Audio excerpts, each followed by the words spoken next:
When I worked for CBS News, I missed out on a lot of assignments. They would come to me and say, hey, we've got this great story in Hawaii or somewhere, and would you like to be the guy to go? I would tell them no. And so for a long period of time, I missed out on really great assignments because of my fear of flying. So I'm really, really thankful to be where I'm at today, that I'm able to make those flights. Yeah, that's really amazing. Like the same thoughts were running through my head when I booked a trip to Japan. It was always a big dream trip for me. But that flight from Newark to Tokyo is a long flight. It's 14 hours one way and then 1.5 back. And I honestly, when I booked the flight, wasn't sure I'd be able to do it because the 7 hour flight to Europe is one thing, but that flight's almost double the length. But I felt like if I didn't do it, I would never be able to get to Japan. And I did, and I loved it. I remember being so thrilled as soon as I saw that sign saying, Welcome to Tokyo. I almost couldn't believe it. It didn't feel real. Like I felt the director was going to come out and say, cut. And I was going to wake up in my apartment because I just could not believe I actually sat through a flight that long. Yeah.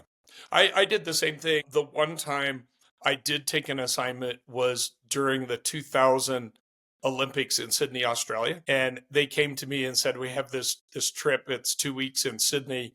Do you want it? And I said yes. And I did it. But I'm like you. I think it was 14 hours maybe. But that's a long time for someone who has a fear of flying. But sometimes you just do what you have to do.